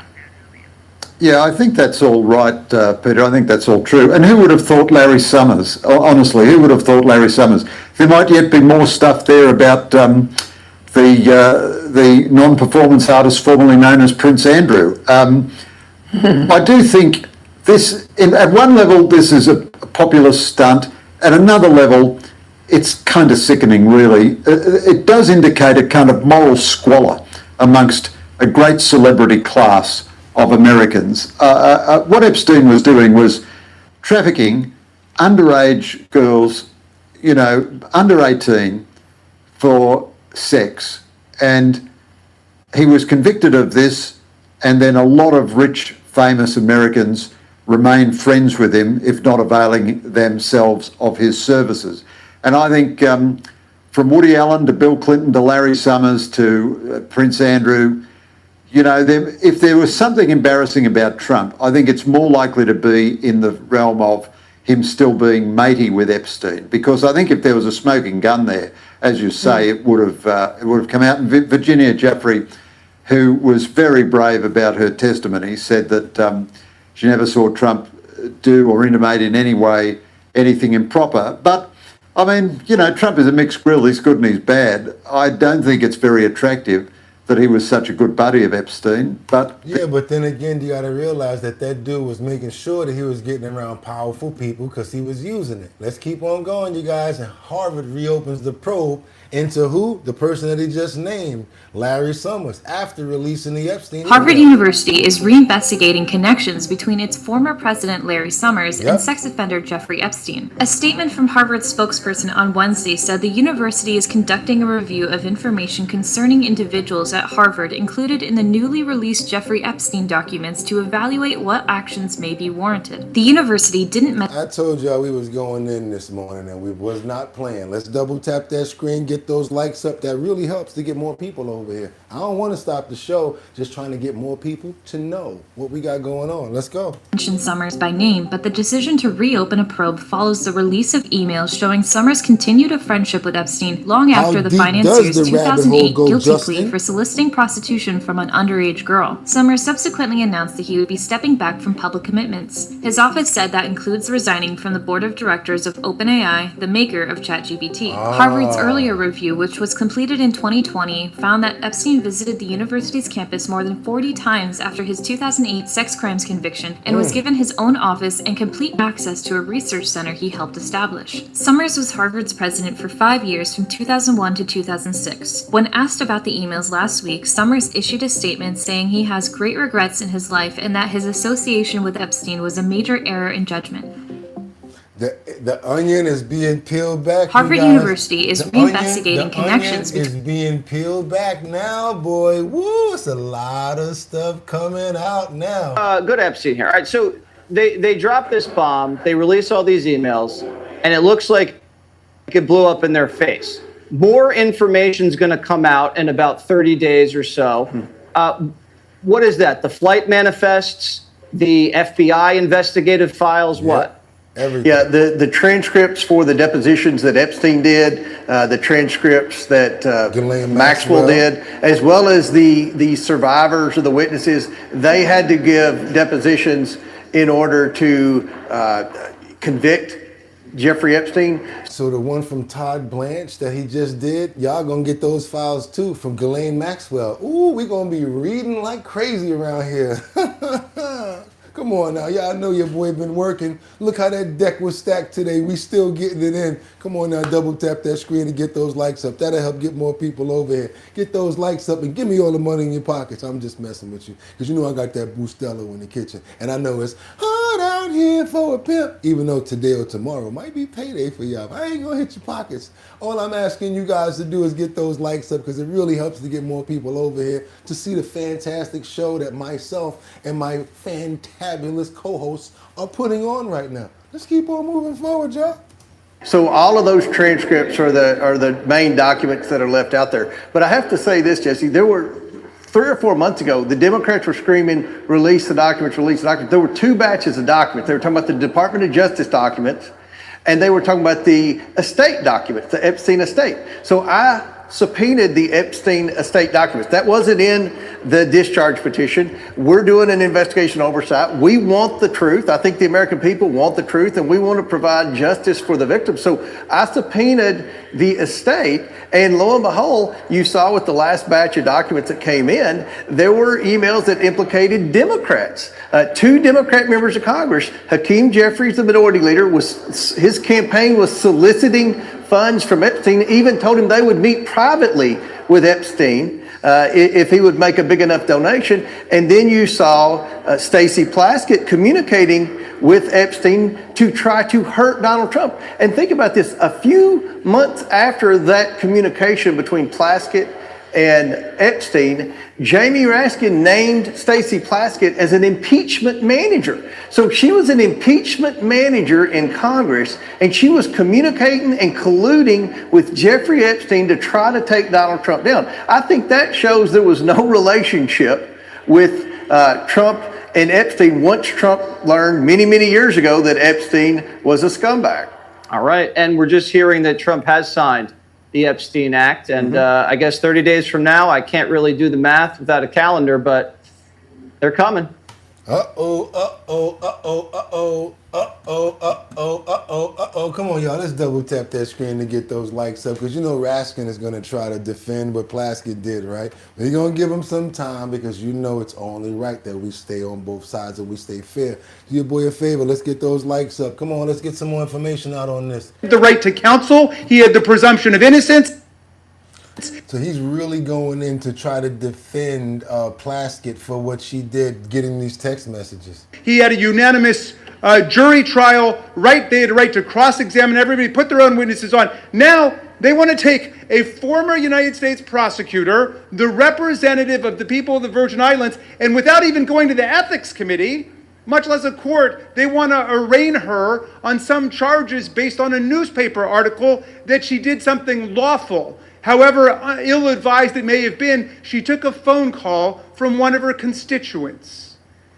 Now, I don't think it is the position of the very distinguished gentleman that if we find Jeffrey Epstein on the phone with Donald Trump, he should be impeached for it, or it... See, this is what I'm saying. This is when you try to flip it and this and that, back and forth. Let's stay on one topic, Mr. Raskin. You hear what I'm saying? I'm asking, Mr. Raskin. Can you stay on one topic, trying to shift the game? No, that's how you stay on point. Let's get out the rabbit hole. That's what I call the rabbit hole. When you're talking to somebody, right, and they fall into the rabbit hole. You remember this analogy, right? This is how we like to do it. Get up out the rabbit hole and jump over it. Keep on moving and stay on topic. We don't play those games. We know those political games. Try to switch the narrative to something totally different. Well, if 1 + 1 is 2, how come that color is green over there? Ain't nobody ask you about no damn color being green. What's the answer to 1 + 1 being 2? Let's keep on moving forward to this other situation we got in Atlanta. We got this attempted robbery that ends in an Italy power. We got work to do, y'all. It's not just about Jeffrey Epstein all the time. We got to cover other news too. But we begin tonight with an attempted robbery at a DeKalb County gas station that led to a shootout. Police said the alleged robber is dead and another man is injured. Good evening and thank you for joining us tonight at 6. I'm Russ Spencer. I'm Courtney Bryant. Fox 5's Kim Leffler has been on the story all day and joins us from the scene with more. Kim? Well, you can see the damage left behind from that shootout. It happened a little after 7:30 Monday night, and it was all caught on camera. In this surveillance video, you can see a man hiding behind a brick wall by the entrance to the Circle K on Covington Highway. He approaches another man in gray before both fire their weapons. DeKalb County police say this was an attempted robbery. Investigators say the alleged robber, 19-year-old Tristan Mays, died from his injuries. Damn. Police say the victim of the attempted robbery got wounded and ran to a neighborhood behind the gas station. Medics rushed him to the hospital. He's expected to be okay. Bow, bow, bow, bow. That's what I heard. People who live nearby heard. Imagine having to live in a place like this. Like seconds. These guys got to be like quick draw out here. The shots ring out. They're Like the shocked Wild to learn West. what happened. Turns out it was our store though. But it is crazy though. Well, it's bad for the neighborhood. Of course, if something like that happened these days, stuff like that is kind of seem like it started happening kind of, getting kind of a norm. DeKalb County police say no charges will be filed against the surviving victim. The surveillance video shows a third man fire his weapon who also appears to be involved in the alleged robbery. It's unclear if that third shooter got injured or will be charged. Jesus Christ, he out there just busting off at people, man. For what? What could he possibly have on him that deserves that much ammo and that much firepower? Lord have mercy, let's help these boys and let's get some more concern going out here for the innocent bystanders, all the children, everybody else that could have been affected in this. Thank you so much for nobody else being affected in this. Amen, you guys, amen. And the person that lost their lives, guess you got the answer that you was looking for. Can't even say nothing about that. Can't say nothing about that. We got to get over to Sotheby's. This is Clint, the painting that broke the record for an art sale for a whopping, woo! How much you guys think this painting went for? $238 million. I don't know who painted it, Picasso, Urasso. Yeah, Urasso for buying it, but I don't know about me buying no painting for no $238 million, $36 million. Here we got, this is Clint painting, broke the record. $30 million. $30 million. Now, ladies and gentlemen, we come to an unequivocal masterpiece of Vienna's golden age. Gustav Klimt's magnificent portrait of Elizabeth Lederer, representing the height of Klimt's artistic maturity and deep connection with his greatest patrons. And I'm going to start the bidding at $130 million. At $130 million for the... That's when I'm doing this. I'm putting my hand in my pocket, under my arms. I'm closing my eyes because I don't want to get caught up like Marlon and his brother did when they was doing that. They was doing they was going against each other and wound up buying a damn thing for themselves. Won't happen to me. I'm folding my arms and closing my eyes. I won't be attending this one here, sir. The Klimts at $130 million. $130 million. At $130 million. $132 million. At $132 million. $145 million. Thank you, madam. 145. Thank you so much. At $145 million, sir. For the Elizabeth Lederer. I'm putting my hands under my arms. 147 now. With David Galprin at $171 million. New bidder. On my right-hand side at 171. It's against you in two places now. $181 million. How much is going to go for y'all? $200 million. Okay, 200. $200 million. Thank you. Thank you very much indeed. We're here at $200 million. At $205 million. David? 205 now. That's the sure side. He put his phone down. Anybody else want to come in? Thank you very much indeed. It's at $205 million. And the hammer is coming up, ladies and gentlemen. I think this is it. At $205 million. Here it is for this Elizabeth Lederer portrait, only at Sotheby's, here in the Breuer. The Klimt, Julian, is yours. Congratulations. Congratulations.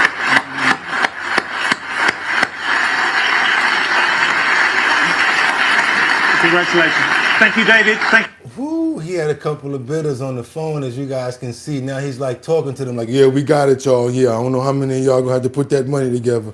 But yeah, how much you got? 5 on it? You got 10 on it? You got 20? We got to put all this together right now because we just bought this damn thing for $200 million. I hope we can flip it because you know I ain't trying to hold on to nothing. $200 million for a painting. What type of money do them people have? Just money to burn, like they said in Dead Presidents. Money to burn, y'all. Oh, man, it must be nice, huh? Must be nice. Ain't got to worry about paying no bills. Must be nice. Yeah, I flipped the whole song because it must be nice living like them. $205 million. And then I guess when it goes from, when it goes for transfer into United States currency, about $230 something million. Let's keep on moving forward, you guys. That was crazy right there. Let's get on over to this man that we've been following who got sentenced for becoming violent inside of that Great Clips. You remember this when this guy was mad because he showed up late for his hair appointment and he went off throwing a whole bunch of conditioner, volumizer, and he got locked up and they ain't let him out. Now he getting sentenced. Watch your head. Riding around like this, feeling like a thunderer. That's when you're riding around like, damn, why did I do that? He should have been thinking about that before he did this.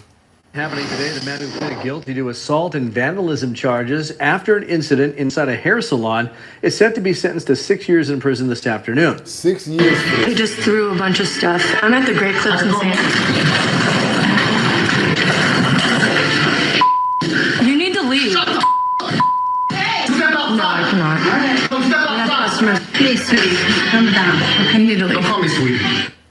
You might remember this happened back in January inside a Great Clips salon in Santee. August Marriott was late for his haircut appointment, and then he reacted in a fit of rage, throwing shampoo bottles, insulting employees, and it turned... If they're giving you 6 years, you ain't got to worry about no haircut. You're going to have a crew cut, and you're going to have to worry about dudes trying to keep off your butt. The crew cut and trying to secure your butt, August. Turns out during the 28-year-old's arrest, he also violated his parole from a prior conviction. There you go. You might as well say August is about to be, assed out. Yeah, he ain't gonna have that little bouffant he got on his head. You see that little bouffant he got going like that? Looking like Ricky Ricardo. He got the bouffant. That's what I call a bouffant. When they got that little flip over. I don't know why, I just call it the bouffant. My friends, they find it funny. So he got the little flip over right there. But you know when you go to jail, they be like, okay, put your head down. Where's my bouffant? It's gone. We want to make sure you ain't got no lice or nothing in your head. And get your ass over there and squat and cough and go and take a shower and grab your blanket and your cover. Just for throwing some stuff at a Great Clips. You thunted her. It's not even worth it. And yeah, violated his parole, so I guess that took him over the top. Let's keep on going forward. Let's go over to Madison Square Garden, Violence Flores UFC event. That's right, you guys. I never thought that this would happen. Madison Square Garden. This is supposed to be a UFC event, right? And instead of them fighting in the ring, they fighting in the crowd. New York's Madison Square Garden has hosted some big fights over the years, but not usually one outside of the ring or the octagon. But violence has flared at the UFC. Live now to Nine's US correspondent Jonathan Kersley. Jono, it was a fight night for some who weren't even on the card. Boys, it was the fight night before the main event on the big card at Madison Square Gardens. Just before that bout in the octagon was due to take place, the punch-up ensued on the floor space just metres away. Have a look at these pictures. You can see people being dragged away. Punches were thrown, chairs were thrown, people belted around the place. For a fair few moments, the security came in and tried to bring this all under control. Now, it actually emerged that a former teammate of UFC champion Conor McGregor, Dylan Dennis, was actually behind all of this. He's had a fair troubled record with the UFC in the past. He'd had a ticket. He was seated in places where fighters only are supposed to sit. And that had angered some of the fighters down there who had clearly decided to get themselves involved with removing him from that area. In the end, it led to Dylan Dennis not only being removed from Madison Square Garden, but Dana White has now banned him for life. Gone for good from the Octagon, from the UFC, from Madison Square Garden. Fans in there who spent a bit of money on those tickets, well, they got a little bit more than they bargained for in the end. Sure did. Thank you, Jono. Did y'all see that double thrust kick while they was holding him? He like, all right, since y'all got me, I'm gonna use you guys to double thrust kick this dude right here.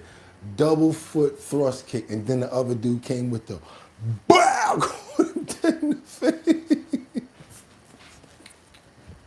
Oh man, it's something about fighting. That's really God. That was crazy right there. Oh man, I'm having so much fun this morning. Yo, y'all double tap that screen and get those likes up, because this is hilarious right here.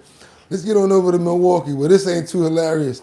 Darrell Brooks, a man convicted in a horrific car. Oh, I don't like this guy right here.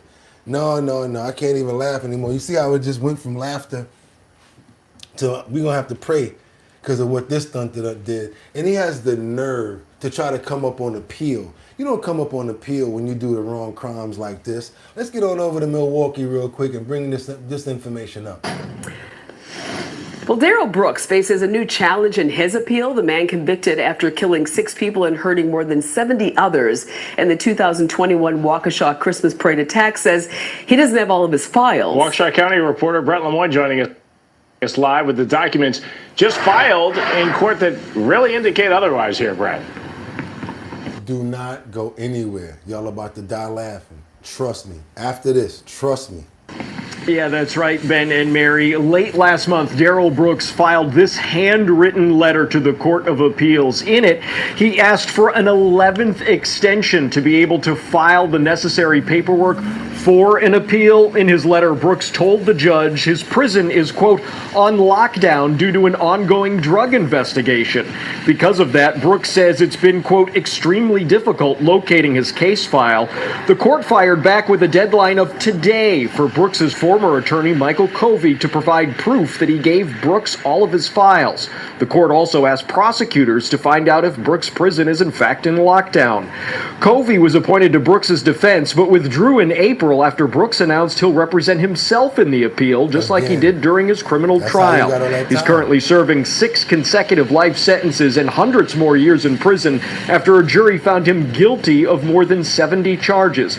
Now, Covey says he responded to the court in a letter today. He says on May 16th, his office sent Brooks a hard drive with transcripts from Brooks' month-long 2022 trial.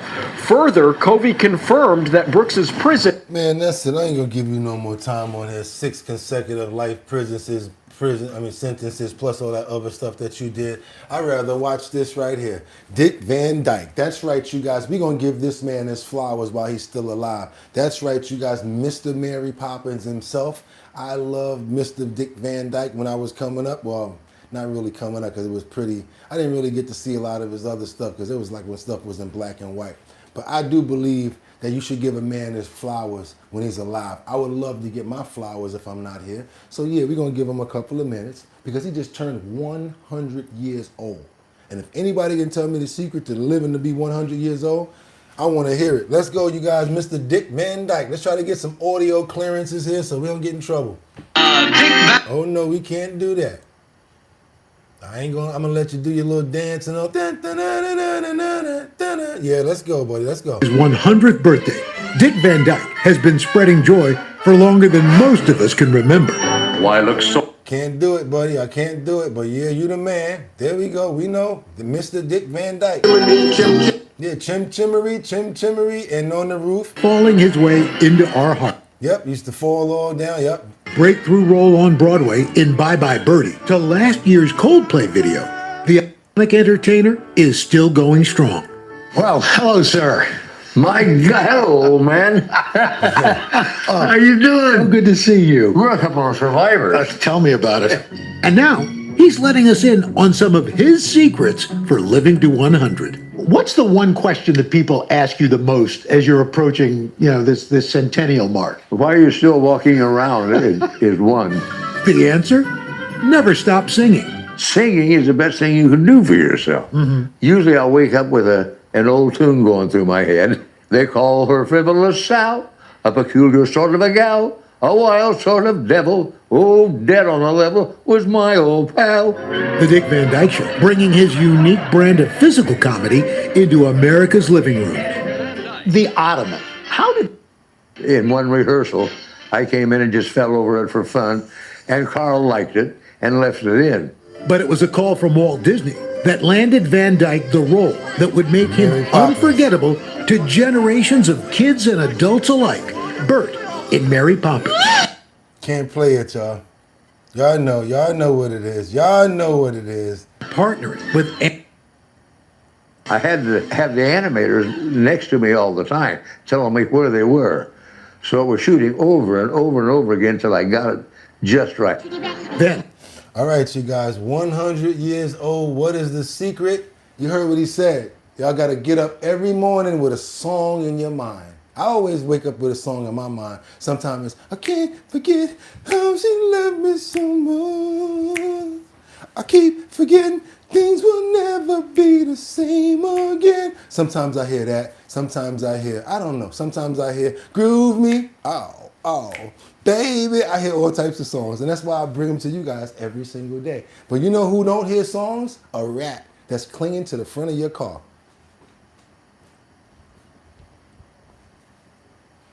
A rat that is clinging to the front of your said vehicle. Do it, yes, right. I want you to double tap the screen and get the likes up for this video right here of Ratatouille.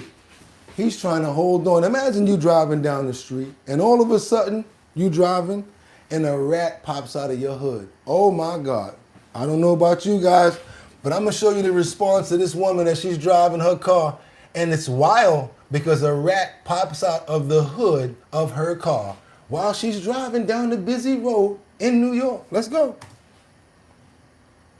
Wild video shows a... Oh my God!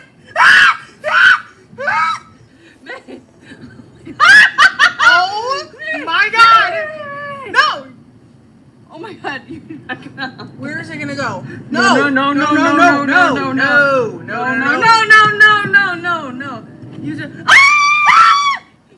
That's girls for you. Ah! And you're on the other side of the glass. It's in there. No, it's over there. Oh my God! It's literally staring at you.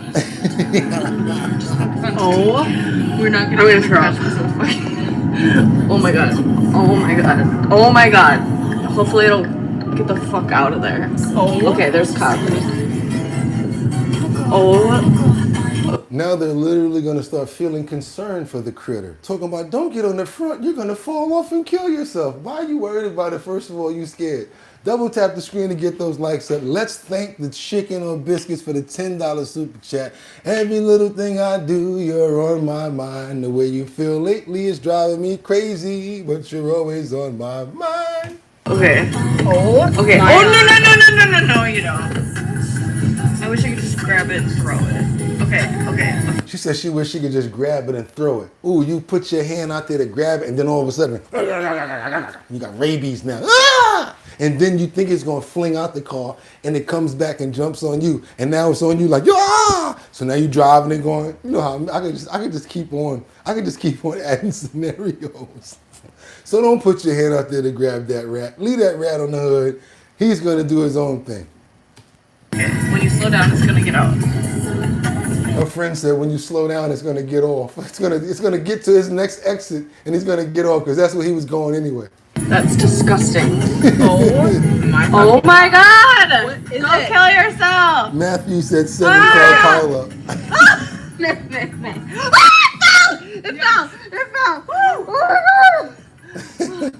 Oh my God! Oh my! Could y'all imagine that? You riding up the street and a big, fat New York City rat comes out of your hood and is like, hey, going my way?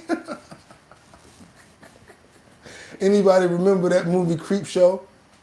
When the man just kept popping up, thanks for the ride, lady.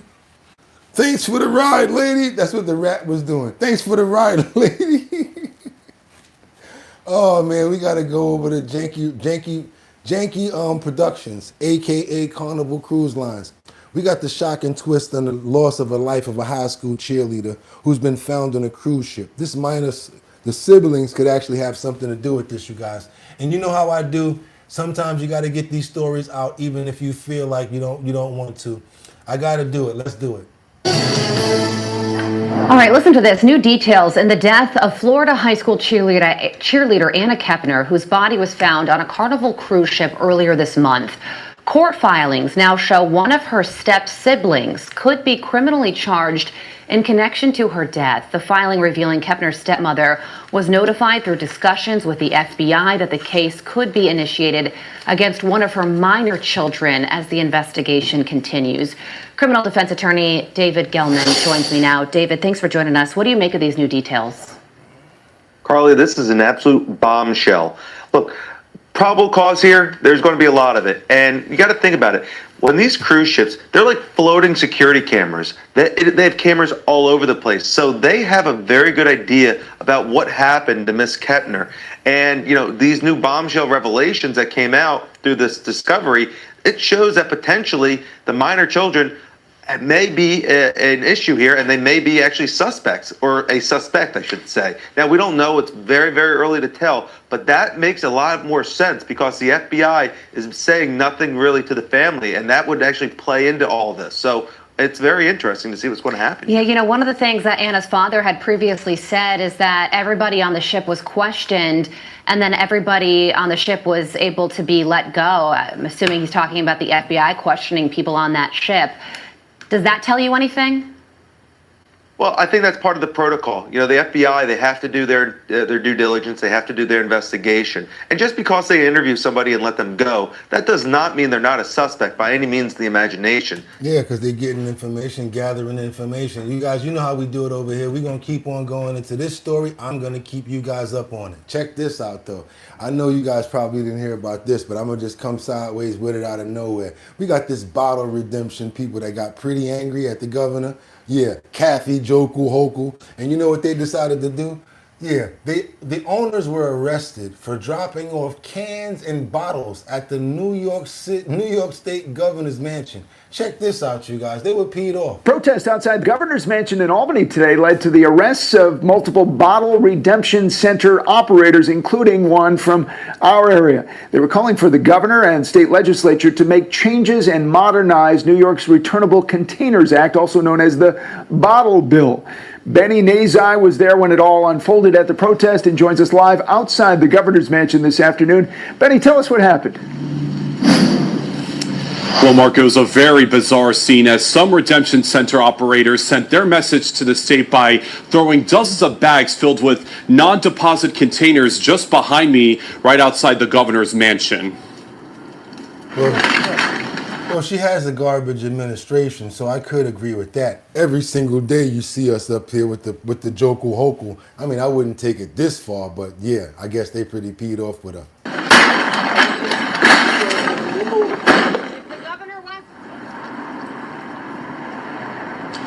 It all started at 11 o'clock this morning when the owner of MT Returnables in Queensbury, Jade Eddy, arrived in a 15-foot U-Haul truck filled with those bags parked right outside the governor's mansion. A state police officer warned her to move the truck because it wasn't allowed to be parked there. She said that she would move it after unloading all the bags from the truck.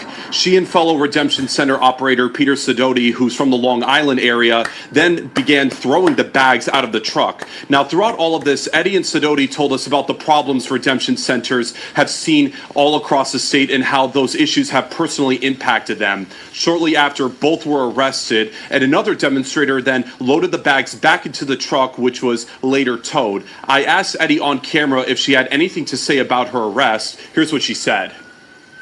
Anything to say about your arrest? I expected this. I did not expect to be treated any better by New York State after what they put me through. They should be ashamed of themselves.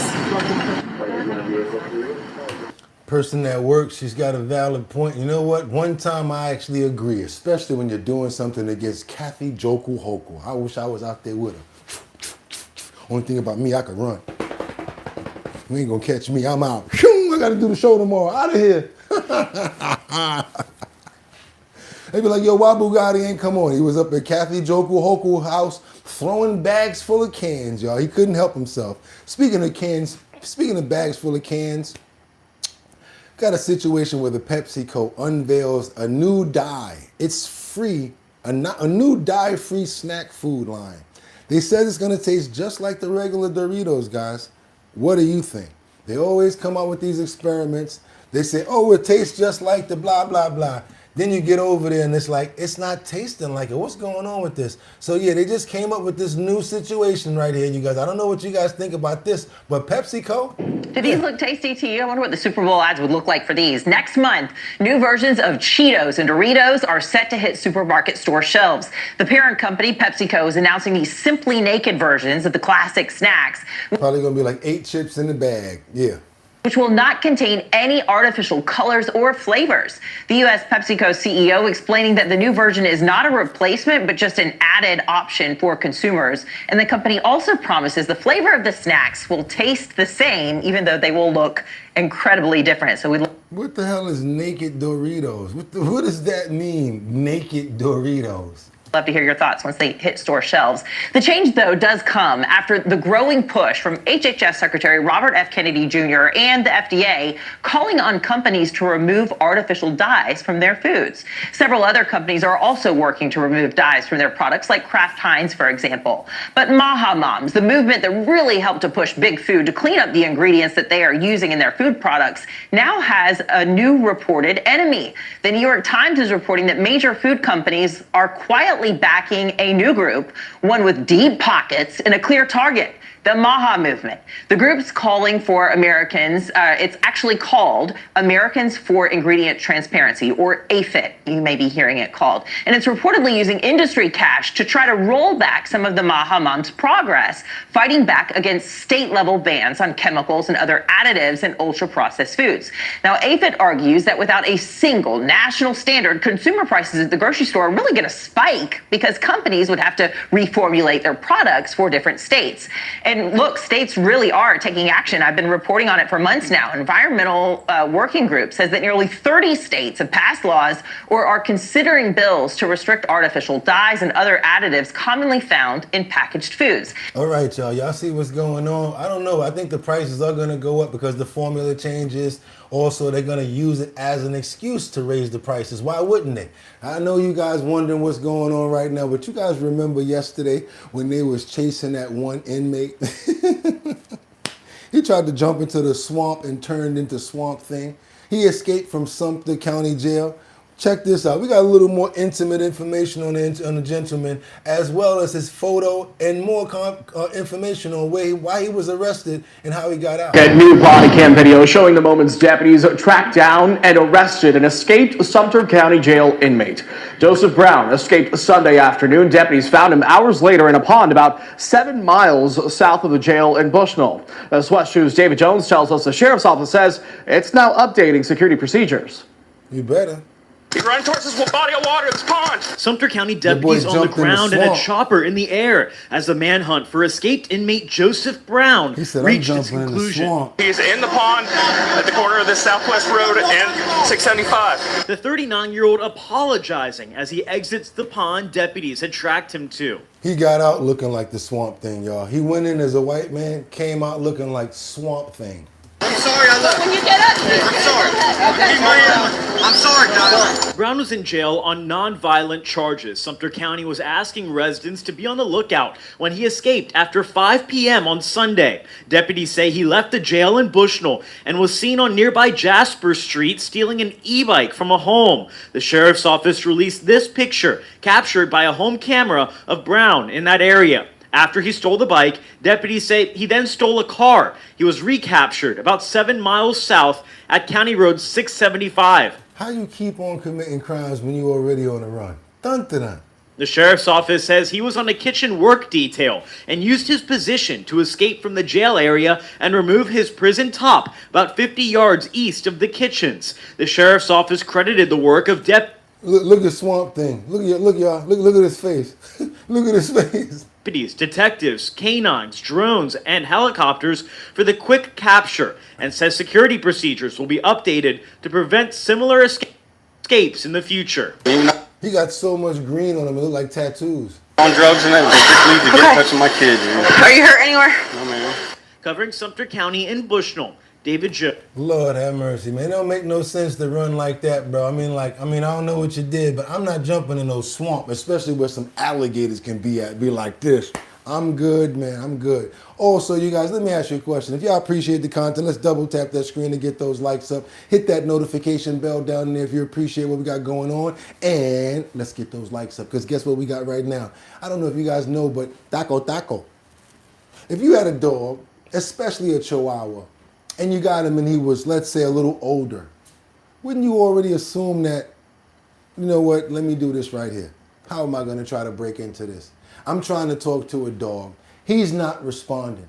What would you guys do if he's a Chihuahua? Let me show you what this one lady did with Nacho as he finally finds a home. But this Chihuahua's new mom learned when she's been trying to speak to him in English the whole time, Taco's been like, no habla inglés. I only understand Spanish. Maybe his mom was a Spanish lady, but check this out, you guys. Check it out. ¿Qué pasa? Do you know Spanish? This is the grande eureka moment. ¿Vamos afuera?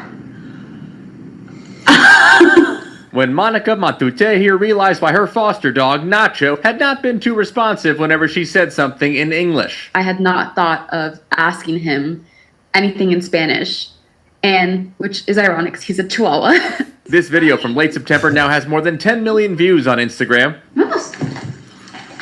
Taken just 3 days after Monica brought in Nacho from Wags and Walks Adoption Center in Los Angeles. He had initially been found roaming around the building for days without a microchip. I started talking to him in Spanish, and it was the most energetic we had seen him. But despite all of this online attention, Monica says the right fit for adoption did not emerge, and the rescue thought he might have better success at its partner organization in Portland, Oregon. Well, this announcement suddenly gave one of Nacho's many fans an idea.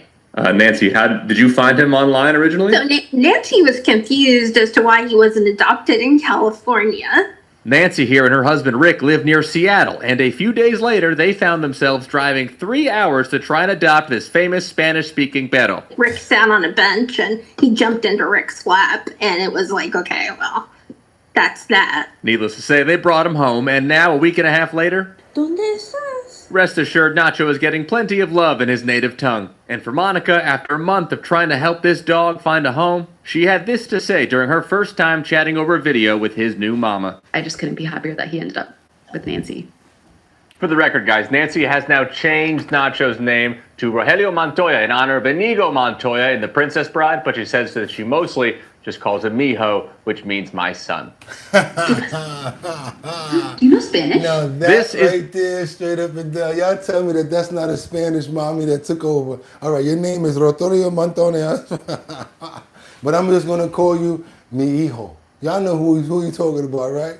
And if y'all trying to make some money, hit that link in the description and you guys will be able to make up to $500. That's right, $500 off some surveys. You guys will make some money and I'll make some money too. Also, I don't know what kind of business you got. You might be a traveling salesman. You might be a lawn doctor. I don't know what you got going on. But if you're trying to promote your business, send us over your promo to bridgethisllc@gmail.com. That's right, bridgethisllc@gmail.com. Make sure it's in a 1080 by 1080 size frame so that it fits inside of the sides, inside of the post notification area. That's right, you guys. Also, y'all know what I'm about to say. We're going to head out to Brooklyn. That's right, we're going out for Brooklyn right now for the Show Your Talent search. That's the talent search where people in Brooklyn, Manhattan, Bronx, Queens, and Staten Island can make up to $250 when they come to the talent show. If you're good and we like your talent, that's right. Big Drip Hard Punch is sponsoring the Show Your Talent search right now. Your boy BOOGOTTINYC is going to be hosting it along with my DJ.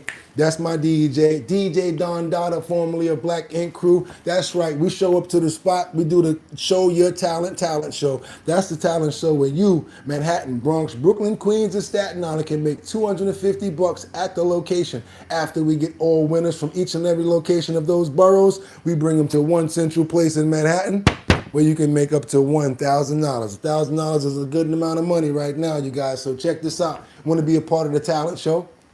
No, it's not about singing, not just dancing, because you could be talented in other areas. You could be a sculptor. You could be a good chef. That's right. We do all sorts of talent here. You want to be a part of the talent show? Go to the website, www.drinkbigdrip.com. Put your email in the mailing list, and that's it. You're going to get prompted for locations as well as notifications for where we're going to be at for you guys to come out and be a part of the show. Those who can't be a part of the show, we're basically putting it on the website as well, so you guys will be able to go to the www.drinkbigdrip.com to see exclusive content and background scenes, all sorts of stuff that we got going on right now with Big Drip. And that's right, you guys. It's your boy BOOGOTTINYC. I got to get some prayers out for Thursday for my fantastic people. We got Casey Ramos in the building.